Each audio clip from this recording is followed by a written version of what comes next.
Thank you, everyone, for taking some time out of your day to join us. Like Stephanie said, my name is Eric Ermie, and I'm the Director of Client Solutions. In a previous life, I was the Program Manager of Assessment and Evaluation at The Ohio State University College of Medicine, and a lot of what I'm going to talk about today stems from my experience using ExamSoft at Ohio State and some of the really cool things we were able to do. With that, I'm going to take you through a couple different things today. One, I'm going to walk you through the process of kind of how you can use what we can do for you as a software to identify things in your curriculum to study, and how you can start to look for things in your unique situations that will help you identify areas that could be potential board predictors for you. Additionally, I'm going to take you through my story, how it worked, what our results were, what interventions and things like that we were able to do. We'll go through your questions, and we'll also kind of show you throughout the way how ExamSoft fits into that whole thing. So where do I start? There's a lot of different ways that you can try to predict how your students are going to perform on the boards. There's a lot of different ways, a lot of different data points, a lot of different thoughts and historical things on how this should be done and how this could be done. And there's just there's such a vast amount of information out there in today's age about our students that where do you start with looking for what could start to predict for you how your students are going to do on the boards, or predict who's at least the most at risk to fail? Is your current method actually something that is predicting as well as you need it to and as well as you'd like it to? Or is it something that you need to find a better way because it's not sensitive enough? And that was our case when we started looking into this. There's no easy way to do this. Identifying the criteria can sometimes be a long and arduous process, but you got to start somewhere. So with that, what we recommended when we started, after we did this and after we started trying to help other institutions do this, was look at what's unique. What is unique about your particular licensure exam? What is unique about your curriculum? Frequently, when it comes to licensure exams, question types or styles of questions are maybe uniform. The entire exam is one type of question or one style of question, or every question meets certain criteria on that exam. That can sometimes be a unique thing because most curriculums aren't like that. Also, what kind of domains are your board questions or your licensure exam going to cover? Is it mainly higher level application and synthesis type questions, or is it some recall, a couple of application questions, things like that? And how does that compare to your curriculum? Also, your curriculum might be broad, and to really educate your students the best, you've determined that you need to touch on a lot of different things and put a lot of emphasis across a spectrum of different topics and content areas, that you don't want to just teach to a test. You want to teach your students how to be the best physician, best nurse, best dentist, whatever it might be, the best something possible. And to do that, that maybe means doing the education differently than just tailoring it to the boards at all time. But your board exam might have some more specific content focused areas that's really all they're going to focus on, and your curriculum focuses on a lot more things than that. So finding those things that are unique about your board exam, or areas where your board exam and your curriculum might be slightly in conflict, can at least tip you off on where to start looking for what to study. What are your strengths? Sometimes you've got a rock star faculty member, somebody who just writes incredible exams, great questions, really gets how to get to that deeper level of knowledge of a student, where they're writing a question that doesn't just assess the cursory level things that the facts the students might be remembering. Instead, it's really getting them through a multiple step type question where they're applying and synthesizing information, and they're able to do that in a way that's very relevant to the content they're covering. Well, if you've got a rock star faculty member like that, maybe you want to start isolating them and taking a look at performance on their items, because that might start leading you in a direction, or it's an area to at least start looking at when trying to find areas to predict. Just like rockstar faculty, you might have just certain content areas in your curriculum that you feel stand apart from the rest.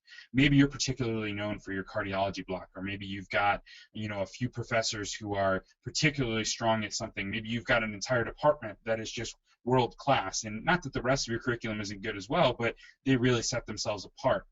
Areas like that can be areas that, if you look into them closer, can start to help you identify a criteria that would help you predict how students are going to do on the exams, or that are going to help you isolate the students who are at risk of failing better than just general data would. So what do you have and what do you need? So the more comparison data you have, the better. You need as much data as you can, because you're going to start broad and start to try and whittle this down. Class rank by results by overall performance in your program, board results for previous year students, category performance data, those things, and lots of different versions of those things and different slices of those things are very important as you start to do an analysis like this. Also, if you don't have the data you need to compare, you got to take a step back and say, what do we need? What are we not looking at? Go back to those areas that might be unique about your curriculum and some of the things I was highlighting a moment ago and say, how can we turn those unique areas into data? Well, let's develop a categorization scheme for our questions. Let's base that categorization scheme on the areas we really feel like could be unique areas for us or could be predictive areas for us. And then use that standard categorization scheme across all your courses and blocks. Now, in my opinion, the best categorization schemes hit everything from the administrative clerical end to the very, very detailed specific learning outcome for a course end and everything in between. So you don't have to use everything identical across all the courses and blocks. Learning outcomes might be very specific to a specific course, and that's not something that you're going to be able to use in a different course. That's totally fine, and there's still great value to tagging those categories of questions. However, if you can at least use some common board subject areas or some cognitive domains or question types, at least a few areas that regardless of the specific items in different courses that are unique, those are the same categories used across multiple courses, you can start to be able to get yourself to a bigger data pool that'll help you hopefully find better results. The other thing is score prediction versus failure prediction is two different things. And depending on what you want to do, different analysis is going to work better or worse for you. And this actually ended up being the case for us, as I'll get into when I show how our story went. But what metrics do you use now to evaluate student licensure performance potential? Are you using, like we did, overall score in the curriculum? Are you using maybe a couple of practice tests that are supposed to be very similar to the boards and checking student results on those? Whatever it is you're using, make sure you take stock of what metrics you have right now. One of the things that we did, and that I think is one of the more common ways to do this sort of evaluation, is to use a regression analysis. And regression analysis can sometimes be very, very useful. It's going to give you, how well does it really correlate, doing well in your curriculum versus these board scores? How related are they? But sometimes it can hide valuable data because in a massive data set, there can be sub-trends, so to speak, that a regression analysis of the whole might not point out to you. When you take a look at this and you're designing your category scheme, you're identifying your different criteria that might make your curriculum unique or might be unique about your licensure exam that starts to point you in the right direction, think back to that predicting scores overall versus predicting who will fail, and make sure you know what you're looking for and design your study appropriately. So once upon a time, we did this. We were facing a lot of challenges. We took a look at our board results year after year, and our outliers were becoming more and more consistent, and they weren't outliers anymore. Every year we had a couple unexplained failures, or people who didn't fit our normal criteria for students who were at risk were still failing. And that happens once every 5 or 6 years, that's one thing. But when it starts happening every year, okay, what's going on here? How is it possible that students who are well outside of what we would ever have identified at risk are failing? There's too much noise in the signal. Sometimes, especially with the push in today's curriculum to have more assessment, to have integrated curriculum where everything is together and whether it's case-based or whether it's organ system-based, integrated curriculums put a lot of noise in that signal because now there's lots of things being sample tested over a long period of time instead of one course giving you a huge amount of assessment data on a student over a shorter period of time. So there's a lot of noise in that signal. Now that's still, for most experts' opinion, the best way to educate, but it doesn't always give you the best data to work with as far as identifying students who are at risk of failing the boards. The metrics that we were using were producing groups that were just too large for the resources available.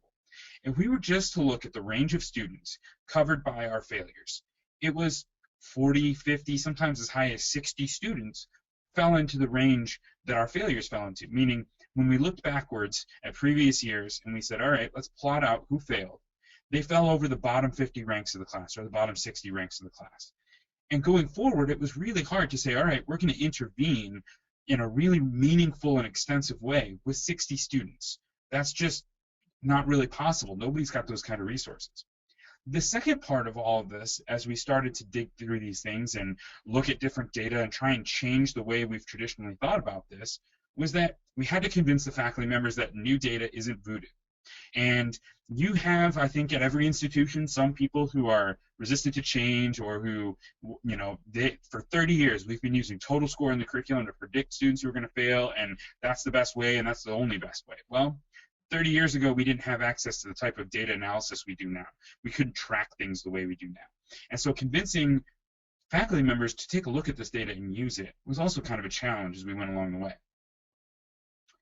We started looking at our unique characteristics, and we looked at our licensure exam first, and they were obvious. I mean, I think anybody who's involved in medical education, or likely nursing education as well, knows that the key features of a licensure exam aren't necessarily hidden, but they were interesting to us as areas of things that we could start to study. Every single question on our board exam, USMLE Step 1, was a clinical science vignette format. So that there was no factoids about this or that. There were no just recall this information. Everything was set up in a vignette format where a patient case scenario was presented, and students had to pick out information from that and answer the question about the case.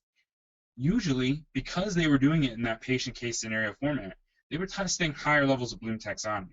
They're not just doing that knowledge level, that initial first tier. They were getting up into the application and synthesis of information, where you had to not just take a look at a question and recall something, but you had to recall a few pieces of information, apply them to the case, and then take a few steps from there. Maybe what you had to figure out what the diagnosis was and what the most likely treatment was, so that you could answer a question about a side effect. Those sorts of things. Additionally, exam performance on the exam was broken down for both our school and our student into 20 subject areas. The school received an overall aggregate report of performance in those 20 different subject areas, and students got individualized reports over those areas as well. We kind of keyed in on those 3 areas in particular for things that were unique and distinct characteristics of our licensure exam that we were going to try to use to start to highlight performance internally and use that internal performance to predict how students would do on the licensure exam. These unique things were not reflected in our curriculum, and that was one of the keys. There was discrepancy here. You can't just start from day 1 of medical school and teach only in vignette style. It doesn't work very well, because they have to learn things first. You have to make sure they've learned it before they can start applying it.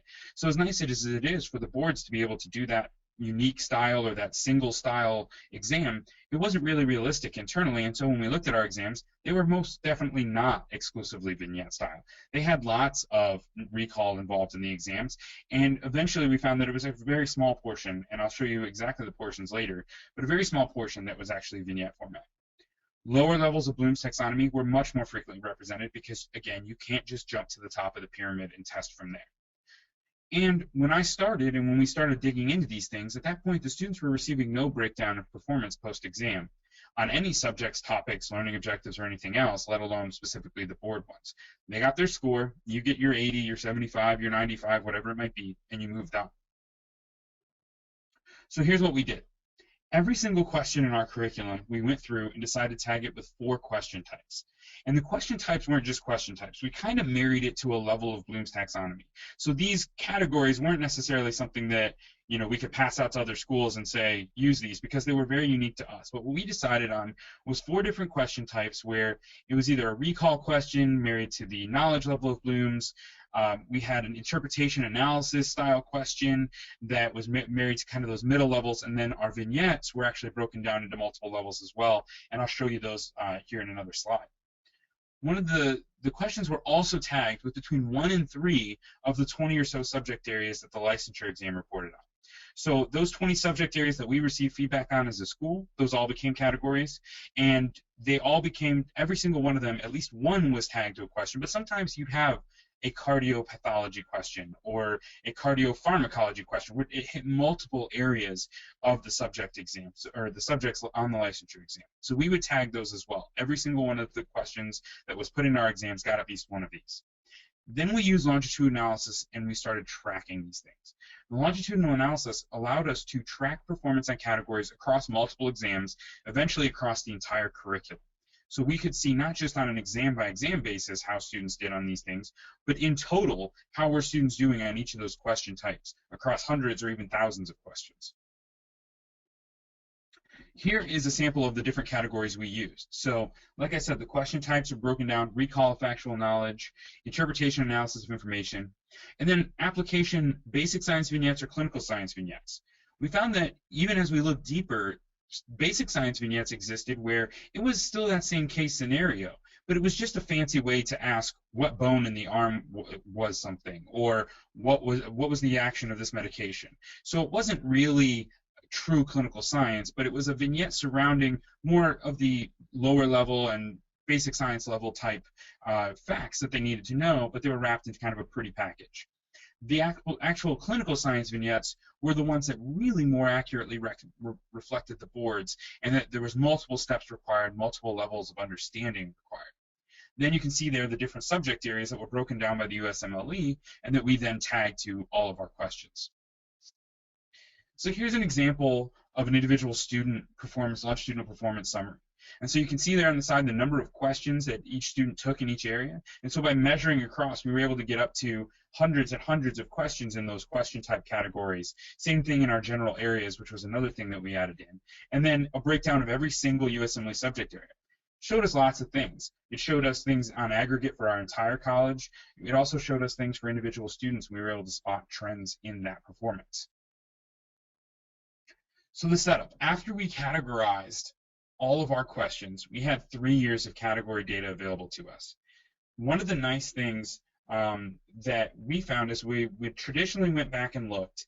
We had a lot of data available to us because we'd been using ExamSoft for a while. And so if you've been using the system for a while, you can get that past data. But when we traditionally identified students, we used their total scores for Med 1-2.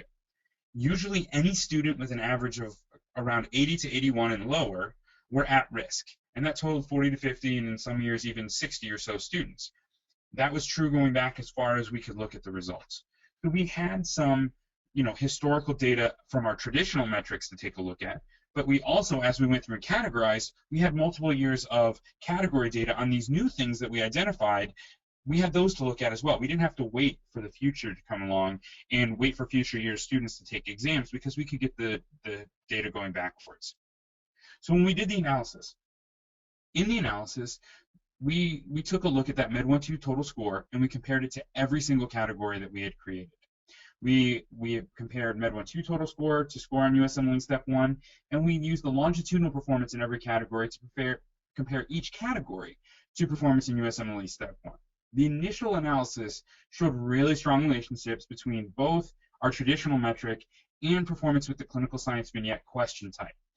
Others had some pretty decent correlation, but it wasn't as high. These ones were within hundredths of a point of each other, but the Med 1-2, our historical method, was actually still marginally stronger. So we started to look into that a little bit closer, because now that we had found something that was nearly equal to our Med 1-2 total score, we wanted to see if there was other ways we could slice this data and take a look at it that would provide us better results.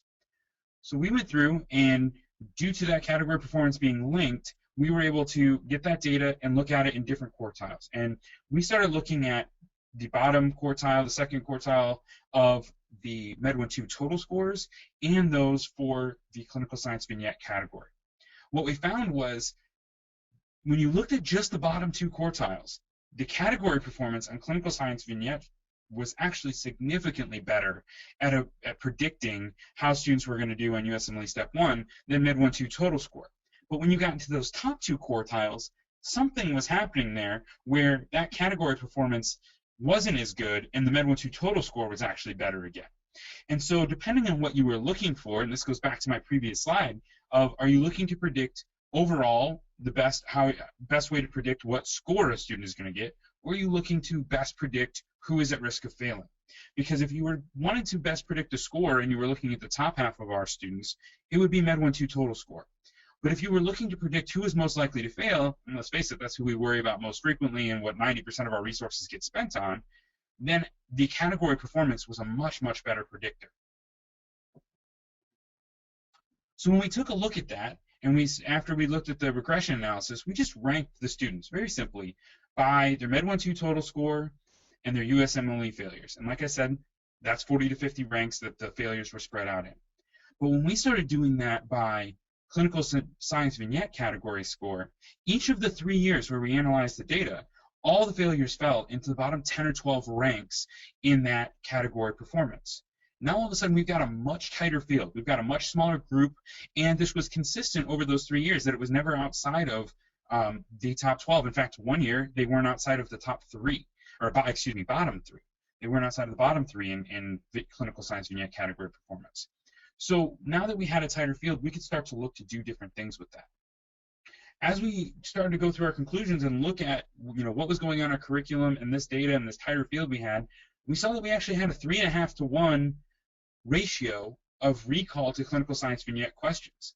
And so that's where the noise in our signal was, that there were so many questions that could be answered by memorization, and they were so prevalent on all the exams compared to the clinical science vignettes, that students were skewing their score. They were doing great on those recalls, performing as high as 85, 90, 95% on recall questions, but struggling with the clinical science vignette performance to the tune of maybe 60, 65%, 70%. So there was a huge disparity, but we weren't seeing it in their final results simply due to the ratio of questions and how they were represented on the exam. There was an average difference when we look at the students who specifically failed the boards. There was an average difference of 15% between the two different question types. Curriculum-wide, we looked, and there was a 4% difference. And again, I think that comes into play with that top half of the students. Actually, some of them performed better on the clinical science vignettes than recall. And so you started to see that margin shrink when you included the entire class, but still curriculum-wide, there's approximately a 4% difference in performance between the two different question types. So we started setting up intervention. Once we had this group narrowed down and we said, this is our group, we are confident, we've got years of data now showing us this is the group we need to intervene with, we started to look at how to do that. When it was 40 to 50, deep intervention was just not effective. So the lowest 12 performers were offered extra academic counseling, tutoring, resources. We brought them all in. We shared with them that we've been studying this. We said, hey, look, but we've been trying to figure out how to predict who's going to fail as best we possibly can because we want to help those students at risk. And by every metric we've been able to look at, you fell into this category, and we explained it all to them. And we offered them counseling help where they could meet with the academic counselor weekly during their board prep time, and that the academic counselor would actually use the data from those subject area categories to help them create customized study plans. While the subject areas didn't actually give us a better way to predict, they did give us a very useful tool in actually showing students in an integrated curriculum, especially where there is no more pathology course and there is no more anatomy course, where it's all integrated. Those subject area categories longitudinally gave us a great indication of where students need to spend extra time and where they were okay, so that when they were divvying up the time, the precious time they had to study for the board exam, they would be able to use that. And so we actually had the academic counselors sit down, create customized study plans with them. We created group tutoring sessions, one-on-one tutoring sessions. We got peer tutors for them. We had faculty tutors for them. And we offered them extra resources, question banks, courses with external companies to do board prep classes, things along those lines. And we offered it to all of the 12 lowest performers because we could afford to invest that level of resource in a number that was narrowed down for us.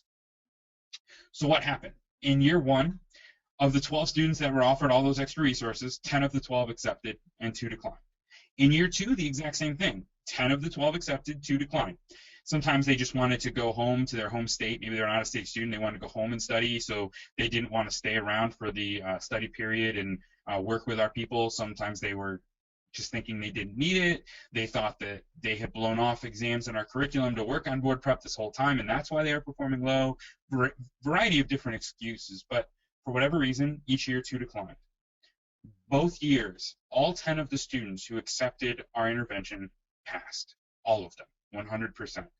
And unfortunately, fortunately for the case of this study, but unfortunately for those students, the 2 who declined each year both failed. So now we were really not only able to predict who was going to fail better, but we started to be able to prove that our interventions worked, that even 2 full years into our curriculum, after they'd gone through all of our courses and everything we had to offer, at a point in which you would say normally, well, they either get it by now or they don't, and 6 weeks or 8 weeks of board prep time isn't enough to kind of turn that ship around, what we were showing was that it actually was. That there was enough of a foundation there that if you used targeted data that really knew the ins and outs of the strengths and weaknesses of these students, you could intervene even at the last minute and have success and help them pass. In addition to those subject areas that we were using, we started using the question type performance to change how they were studying and change how we would intervene with them. Students who were, doing better with, vignettes and worse with recall, as we expanded this out to the rest of the class, we would give them more case-based things to study.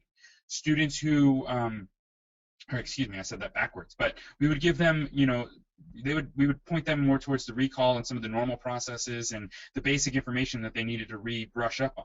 But the students who struggled with vignettes, that's who we would give the case-based things. We would turn all of their studying into case-based studying, because frequently we'd find they were just doing simple things like rewriting their notes over and over and over again. And that wasn't going to get them where they needed to be. So we had to not just change what they studied, but how they studied it. Eventually, that data was provided to all of the students for use in their own study. We couldn't intervene with them, we couldn't set up study plans for them, but we wanted to release all this information to all the students, and we would usually do a half-hour session where I would go in and teach them about these reports and just say, hey, this is what this means, take a look at this when you're making your schedule, when you're making your plans, try and use these things. I'm going to jump back here for just a second and stay here for a moment. When we did that, one of the things that we found was that the students actually, on the whole, were able to use this and be self-directed learners better because we gave them the data.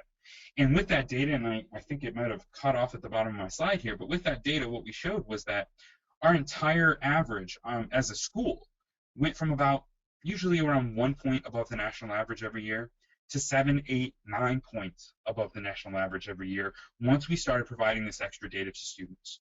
So while we were intervening and fixing and using all our resources really on those students who were at risk of failing, as on a whole, we were able to have success as well by letting students direct themselves and giving them the tools they need to direct themselves better. Because without the tools and without the guidance and direction of that data, they weren't doing as well with it. So where do we fit in?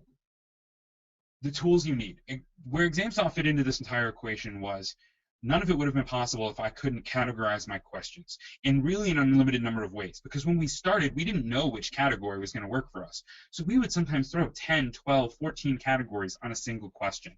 And so the ability to unlimitedly categorize every single exam questions and get personalized student post-exam reports and aggregate post-exam reports on the entire class performance was really, really valuable in helping us track all this stuff down. In addition to those post-exam reports, though, longitudinal analysis of category performance was key.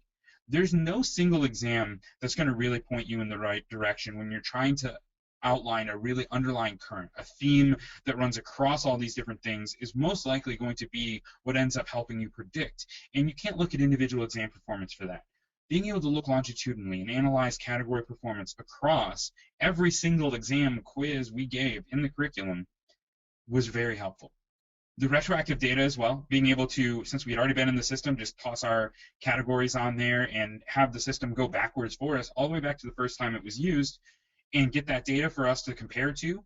We now had 3 years of data to compare, whereas most studies, when you're going to do this sort of thing, you start with, okay, we've identified this criteria, now let's watch and monitor it for 3 years, and then we can do analysis. Because we've been using the system for a few years, so if there's any clients on the line today, if you've been using us, you have the ability to go backwards, get this data, so that you can try every different variable and combination you can think of right away, figure out what works, and immediately start using it going forward instead of having to wait years and years for this thing to play out. Also, the Student Longitudinal Progress Dashboard. I'll show you what that looks like in a minute. As a result of the value of all of this, one of the things I begged ExamSoft for when I was still a client and that we released back in October was a Student Longitudinal Progress Dashboard. Now students can log in, and instead of you having to produce a report for them and send it to them about their progress across exams, they've got a dashboard where they can actually see that all live updating every single time they take an exam themselves. And I'll show you what that looks like. Here's an example of that post-exam report. Again, this is just the subject area section of the post-exam report. And you can see there's so many different questions from different subject areas represented on an integrated exam that these sorts of things don't necessarily mean anything on an individual basis, but when you look at them across in a longitudinal report like this, it means a lot more. And as you look at this report, you can see that the number of questions is starting to build up across the exams. The students can choose which courses and which assessments they want to include in here. So let's say they change their study pattern after a few exams when things weren't working for them. They can test out how that new approach is working for them. Did changing to case-based really help improve their performance like they thought it would? So this is something that's live, and every single time the students take an exam, these little sliders here are going to update, and they're going to show the class average as well, so you can get a comparison performance. Maybe at a certain stage of the curriculum, there's going to be things that they just aren't ready for yet. They're intended to be struggling with it yet, because later in the curriculum is when that all comes together. Well, by having that class average there, they can take a look at that and know that it's something they don't need to worry that much about. But if they find themselves severely below some of the class performance, that's all of a sudden something that they want to take a look at. They know to start seeking out help, seek out a peer, seek out academic counseling, come see a faculty member, whatever else. And so these things being available along the way also start to help things. So with that, what questions do you got? Throw them at me.